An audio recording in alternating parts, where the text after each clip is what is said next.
Gusto ko lang i-highlight, Oh, no? yung Kasi, weather. no.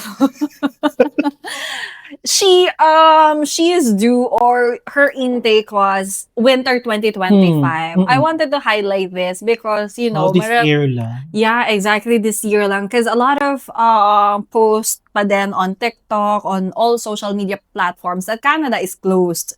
So this is a living proof na Canada is very much open. Kasi kakapasok na lang, winter 2025. So what are you guys saying? Na sarado ang Canada, ban na raw ang international students. Janine, ikaw nagpapakatotoo talaga. Correct.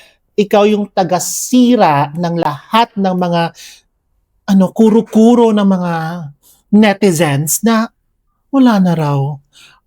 Canada is no longer Yeah. welcome. Filipinos are no longer welcome sa Canada. Yeah. Ayan, si Janine. Buhay. Nagpakatotoo po siya. Ayan po, ito po. Hindi ko alam kung paano ko pa stress out yan, ma'am. Sa lahat ng mga Filipinos. It's okay, kalmahan lang natin. Talaga naging emotional ako. Oh, okay na. Because I firmly believe kasi in the power of truth. Yeah, the power of truth.